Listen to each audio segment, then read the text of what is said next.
Sallallahu Alaihi Wasallam. Jadi dalam manaqib Siti Khadijah ini juga kita tidak terlepas daripada membicarakan tentang Rasulullah Sallallahu Alaihi Wasallam, karena Siti Khadijah ini istri Rasulullah Sallallahu Alaihi Wasallam, punya ikatan yang kuat, hubungan yang dekat, namanya suami istri kalau. Nah, jadi wajar aja punya ikatan, punya cinta, punya hubungan yang sangat luar biasa, dunia sampai akhirat, dengan Rasulullah SAW Siti Khadijah. Maka oleh karena itu, marilah kita simak ini bicara tentang masa kecil baginda Rasulullah Sallallahu Alaihi Wasallam. Dialah Nabi akhir zaman yang memiliki akhlak Al-Quran. Suatu hari Siti Aisyah ditanya tentang akhlak baginda Rasulullah SAW. Siti Aisyah menjawab, akhlak Nabi Muhammad SAW adalah Al-Quran. Apa-apa yang tercantum dalam Al-Quran itu adalah akhlaknya Nabi Muhammad SAW. Rasulullah SAW dilahirkan di Mekah pada tahun 570 Masehi. Para ahli sejarah berbeda pendapat tentang bulan kelahirannya Nabi Muhammad. Sebagian besar mengatakan Rasul dilahirkan pada bulan Rabiul Awal. Ada yang berkata kalau Rasulullah SAW lahir pada bulan Muharram. Ada juga yang mengatakan, cuman yang masyhurnya bulan Rabiul Awal. Ada yang mengatakan bulan Safar. Ada juga. Jadi biasanya kita mendengar ada ulama biasanya mengatakan Nabi Muhammad lahir bulan Safar. Jangan tahajud. Ada aja jawab pendapat. Ada yang mengatakan pada bulan Rajab, ada juga bulan Rajab. Ini kita bulan Rajab nih. Bulan terjadi Isra wal Mi'raj insyaallah. Nah, ada yang mengatakan Nabi Muhammad lahir di bulan Rajab jarang. Sementara yang lain mengatakan pada bulan Ramadan, ada juga mengatakan Nabi Muhammad lahir bulan Ramadan. Tetapi pendapat mayoritas adalah Rasulullah SAW dilahirkan tanggal 12 Rabiul Awal. Pada hari ketujuh kelahirannya, Abdul Muttalib minta disembelihkan unta dan mengundang makan masyarakat Quraisy. Setelah mereka mengetahui bahwa nama anak itu Muhammad, mereka bertanya-tanya mengapa tidak diberi nama nenek moyang saja. Artinya kenapa kada dingarani dengan naran bubuhan kakek-kakek kita, datu-datu kita, kenapa dingarani dengan Muhammad kan? Muhammad ini kan tidak di sebelumnya tuh nama Muhammad kan tidak. Nah, Abdul Muttalib mengungkapkan, Abdul Muttalib ini kan adalah kakek Nabi kita. Ujar Abdul Muttalib, kuinginkan dia akan menjadi orang yang terpuji bagi Tuhan di langit dan bagi makhluknya di bumi. Kan arti Muhammad tuh orang yang terpuji. Nah, jadi di balik nama itu terselip doa, terselip harapan supaya cucuku ini jar Abdul Muttalib menjadi orang yang terpuji di langit, terpuji di bumi. Ayah Rasulullah SAW bernama Abdullah, sedangkan ibunya bernama Aminah. Rasulullah SAW ditinggal wafat ayahnya saat dia masih berada dalam kandungan. Pernikahan, kenapa aja hikmahnya Nabi kita Muhammad SAW ini sidin yatim, ya Allah. Kemudian sidin yatim piatu pulang, mama sidin meninggal pulang, digaduh oleh kai meninggal pulang, digaduh supaya itu Allah Ta'ala ini mendidik Nabi Muhammad supaya Nabi Muhammad ini kada berpegang lawan makhluk, kada berupang lawan kuitan, berpegang lawan Allah Ta'ala aja, mengharap kepada Allah Ta'ala aja. Ya, nah itu diajari Allah Ta'ala Nabi Muhammad nih supaya jangan berpingkut lawan kuitan, karena kuitan bisa mati, berpingkut lawan Allah Ta'ala aja. Nah, pernikahan Abdullah bin Abdul Muttalib dengan Aminah binti Wahab merupakan peristiwa bernilai sejarah. Pertama, karena kepatuhan Abdullah kepada ayahnya yang sedemikian tinggi sehingga dia rela menyerahkan diri sepenuhnya ketika dibawa ayahnya untuk disembelih sebagai penunaian nazar ayahnya di sebuah tempat yang terletak di antara berhala Isab dan Nailah. Beruntunglah ia karena segera diselamatkan oleh orang-orang Quraisy, sehingga Abdul Muttalib dapat menerima nasihat orang untuk menebus pelaksanaan nazarnya dengan menyembelih 100 ekor unta. Jadi Abdul Muthalib nih pianlah pernah benajar bila aku kina bisi anak kina ku sembelih ya. Nah, lalu lahirlah Abdullah. Maka nazar ini kan udah kayak wajib ditunaikan lo. Lalu hendak disembelih juga Abdullah nih. Cuman dia orang kampung, kenapa disembelih anak? Diganti aja dengan 100 ekor unta. Nah, lalu diganti dengan 100 ekor. Lalu diselamatkan daripada penyembelihan. Mun kita kan salah hendak benajar menyembelih anak lah. Benajar menyembelih kambing, yang menyembelih itik. Bagus saja. Wajib pang ditunaikan ya Allah. Nah, peristiwa yang terjadi pada Abdullah dan Abdul Muthalib menurut lahiriahnya persis dengan peristiwa Nabi Ismail dan ayahnya Nabi Ibrahim ya Allah. Nabi Ibrahim diperintahkan Allah Ta'ala untuk menyembelih Nabi Ismail. Karena ini perintah Allah Ta'ala, nurut aja ya Allah Nabi Ibrahim. Padahal sayang benua anak nih. Nah, Nabi Ismail pun karena ini tahu perintah Allah, nurut aja napa jar kuitan. Tapi kan Allah Ta'ala tuh mau uji aja nih tuh. Akhirnya diganti dengan kambing ya Allah. Nah, lalu disyariatkanlah berkorban bila hari raya Idul Adha ya Allah, nyembelih kambing, nyembelih sapi atau nyembelih ayam enggak seorang-orangnya ya Allah. Nah, kedua, keselamatan Abdullah adalah suratan takdir yang menghendaki kelahiran seorang nabi dari dirinya. Hikmahnya nih ya, nang Abdullah nih kada disembelih, amun disembelih kalau mati kada sempat kawin, di mana lahir Nabi Muhammad. Sedangkan di dalam sulbi Abdullah mengandung nur Nabi Muhammad SAW. Yang kelak Nabi Muhammad lahir dari Abdullah ini kelak memberi rahmat untuk semesta alam. Nah, setelah berumur 23 tahun, Abdullah menikah dengan Aminah binti Wahab. Pilihan Abdul Muthalib itu didasarkan kepada keutamaan pribadi seorang gadis dari Bani Zuhrah. Nah, jadi kisah orang bahari itulah masalah jodoh ini menurut aja napa jar kuitan.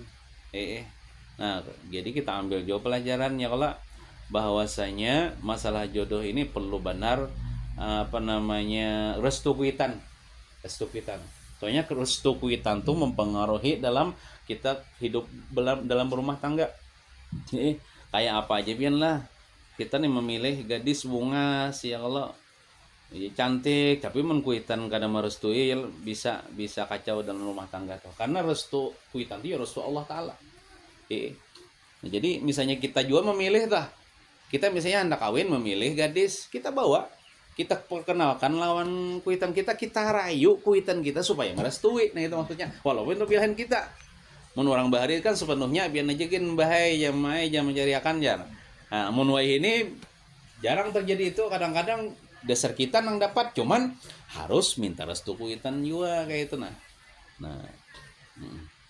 Dan akhlaknya sangat terkenal di kalangan kabilahnya. Nah, artinya nang Siti Aminah nih kenapa dipilihkan oleh Abdul Muthalib gasan Abdullah karena gadis yang keturunan suci, keturunan orang mulia, akhlaknya bagus. Nah, demikian juga ayahnya si Aminah yang bernama Wahab sangat dihormati oleh semua orang Bani Zuhrah. Nah, kejadian luar biasa menjelang kelahiran Rasulullah SAW. Dalam sebuah riwayat, Aminah, ibu Rasulullah menuturkan kesaksiannya sendiri sebagai berikut. Lewat 6 bulan sejak kehamilanku, ujar Aminah nih, aku melihat dalam mimpi seorang berkata kepadaku, hai Aminah, engkau sedang mengandung manusia yang termulia di jagat raya ini.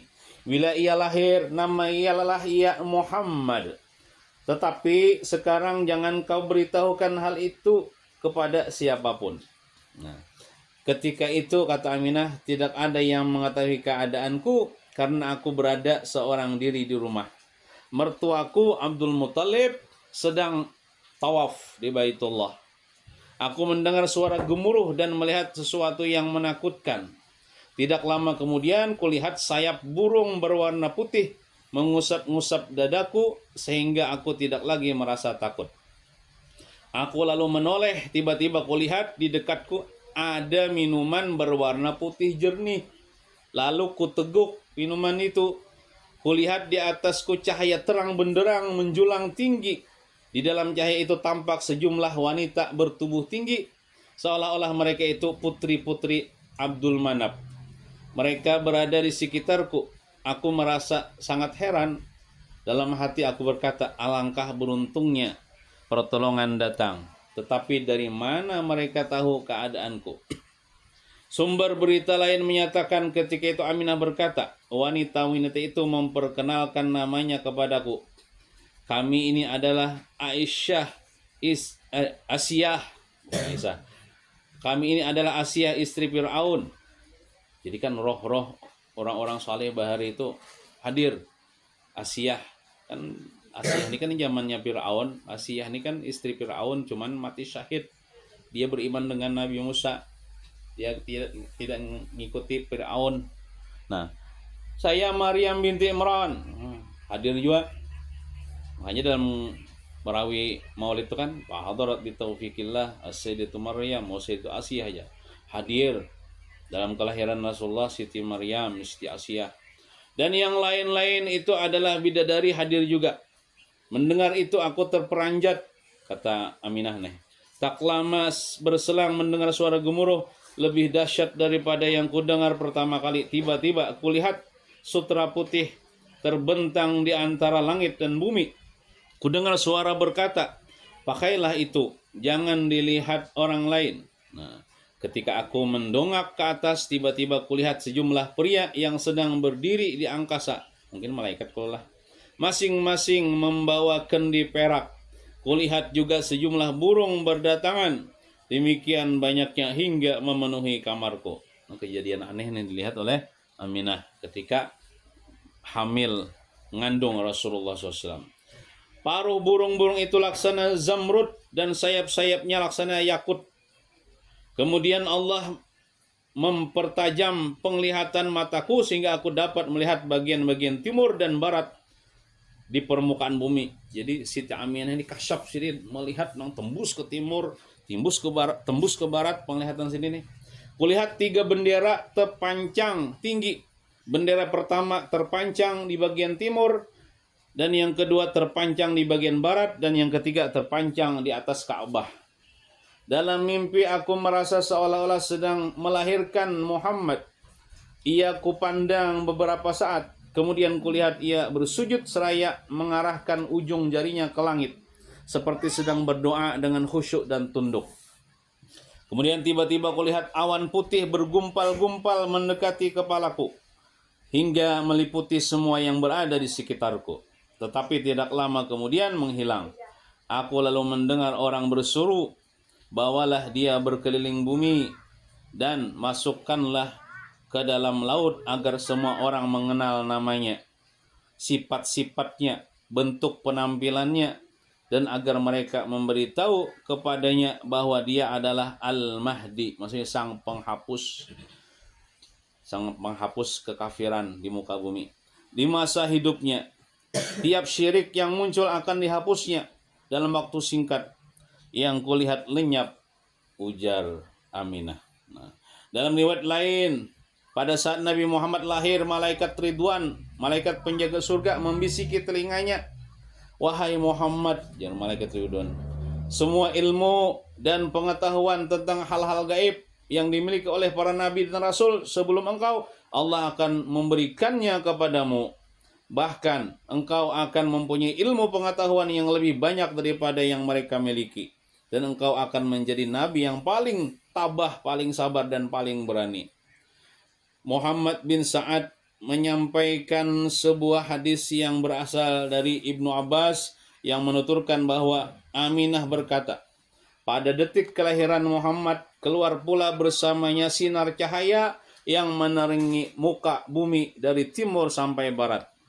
Ia lahir dengan tangan yang menyangga badannya, lalu mengambil segenggam tanah, kemudian mengangkat kepala ke arah langit.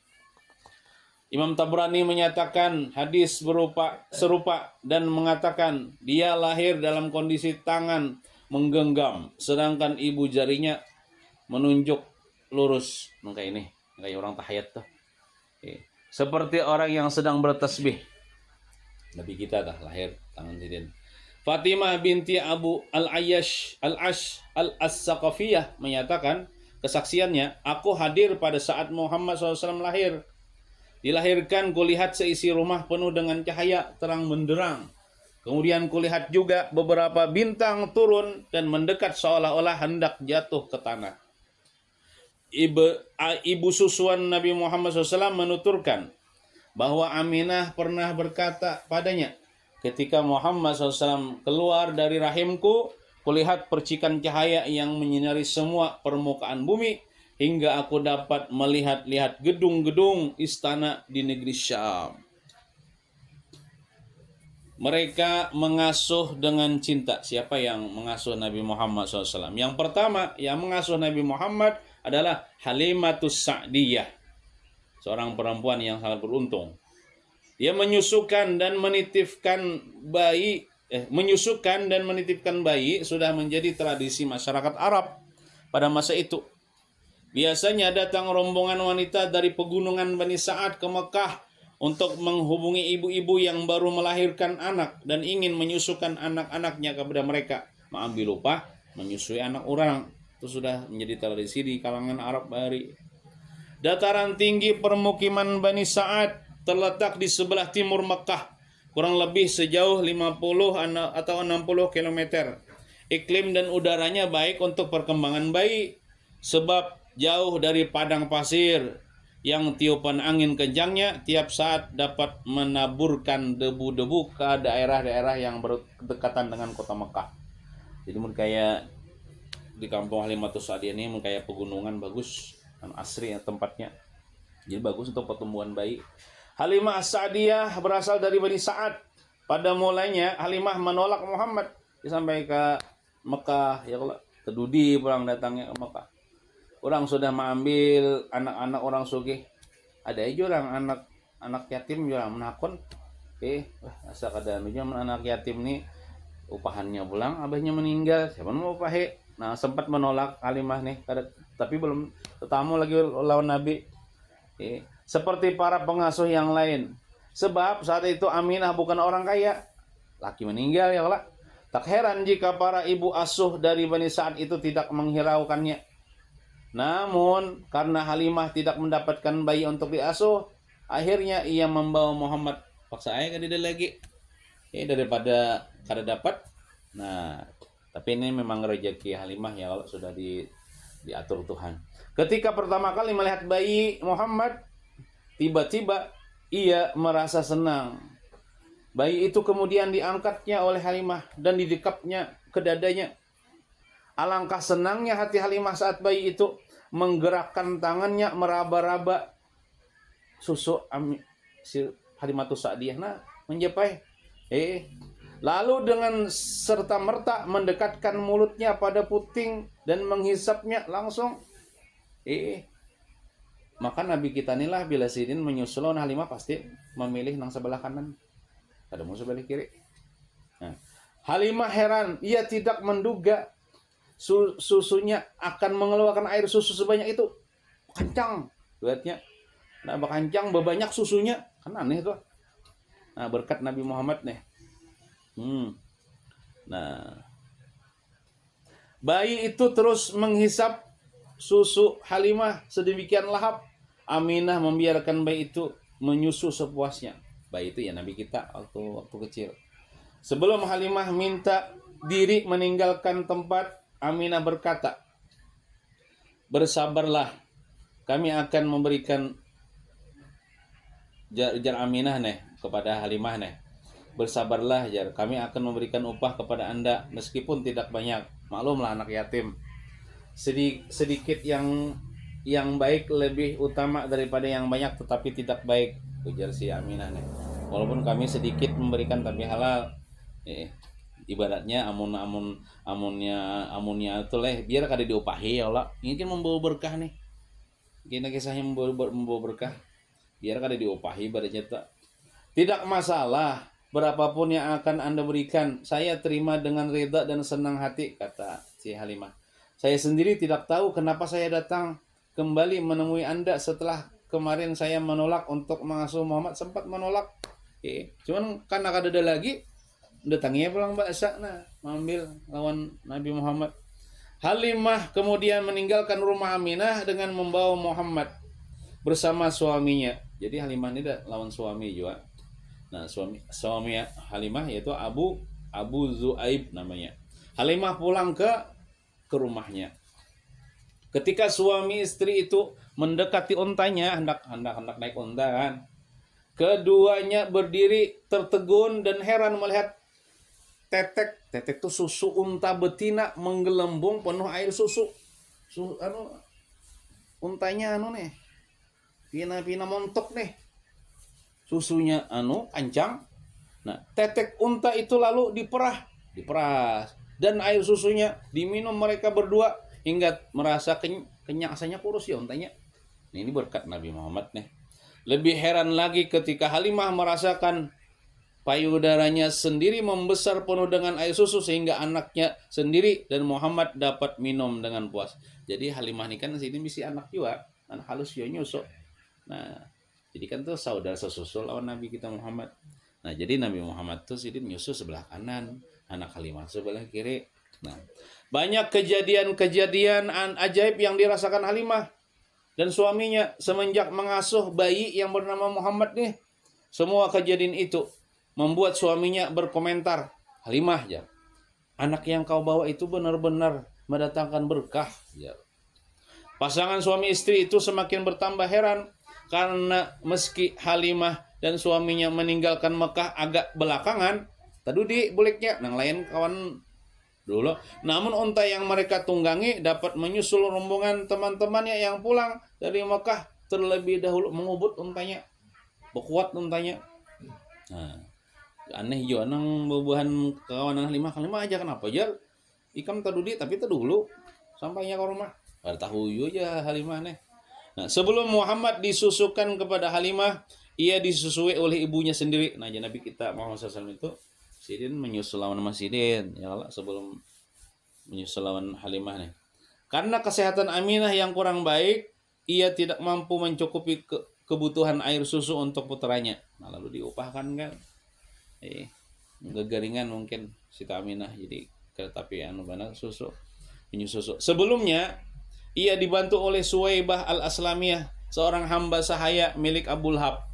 Nah, itu pernah nyusukan Nabi nang budak Abu Lahab nang bernama Suwaibah al-Aslamiyah yang telah dimerdekakan oleh tuannya sebagai pernyataan gembira atas kelahiran Muhammad. Beberapa waktu sebelum menyusui Muhammad, Suwaibah telah menyusui Hamzah dan bin Abdul Muthalib, paman Nabi Muhammad. Nabi Muhammad diasuh oleh Halimah kira-kira sampai dia berusia 5 tahun. Lalu diasuh oleh ibunya sendiri yaitu Aminah. Dikembalikan lagi kepada Aminah. 5 tahun mendapatkan keberkahan. Beberapa lama setelah Rasul menikah dengan Siti Khadijah, ini kisahnya cepat sudah kisahnya ya Allah. Nabi Muhammad dan sudah ya Allah membantu Siti nikah dengan Siti Khadijah. Nah, Halimah pergi ke Mekah. Pernah Halimah nih ke Mekah mencari-cari mana anakku nang bariku susui. Nah, kedatangan Halimah disambut dia dengan penuh hormat dan lemah lembut. Mamaku datang jadi Nabi nih. Mamaku nona menyusui aku, mama susuan maksudnya. Nah, kepada dia Halimah memberitahu bahwa daerah pemukimannya sedang dilanda kemarau panjang nakai di kampungku kemarau panjang nakai orang banyak kelaparan nakai. Sehingga tanah menjadi gersang dan banyak ternak yang mati karena kelaparan dan penyakit. Lalu dibantu Nabi ya. Naranya mama Nabi kan. Usai menyatakan persoalan yang dihadapinya, Halimah pulang membawa bantuan yang diberikan Rasulullah kepadanya berupa 40 ekor kambing. Mari 40 ekor kambing. Sugih Nabi nih. Nabi ini sudah kawin dengan Siti Khadijah sugih. Jadi Siti Khadijah nih harta ulun nih harta pian juga. Nah, 40 ekor kambing diberi Nabi Siti Halimah nih. Sugih membawa 40 ekor kambing dan seekor unta pulang gesan tunggangan. Nah, lawan juga disebutkan dalam kisah yang lain saking hormatnya Nabi ini lawan Halimah diamparkan Nabi selendang Nabi disuruh Nabi duduk di situ karena menghormati Mama Sidin, Mama Susuan. Riwayat lain menyatakan Halimah datang bersama suaminya dan sebelum beranjak pulang keduanya memeluk Islam di hadapan Rasulullah. Nah, Islam juga Halimah tuh Sa'diyah nih lawan suami Sidin. Jadi waktu itu Nabi sudah diangkat jadi rasul dah. Konon ketika Halimah datang Rasul membentangkan, nah ya Pak di sini membentangkan burdahnya. Burdah itu selendangnya di tanah. Kemudian mempersilahkan Halimah duduk di atasnya. Sepeninggal dia, maksudnya Nabi setelah wafat, Abu Bakar dan Umar mengikuti cara dia ketika menerima kedatangan Halimah. Oh, jadi Siti Halimah Sa'diyah ini umur panjang juga. Nabi wafat sudah. Jadi ketika Halimah tetamun sinin Abu Bakar ini menghormati juga kan Halimah. Nah, kayak itu juga Sayyidina Umar menghormati juga kan Halimah Sa'diyah karena ini adalah orang berjasa juga dalam pertumbuhan Nabi kita Muhammad sallallahu alaihi wasallam. Wallahu a'lam bishawab. Kemudian lagi kitab sebutingnya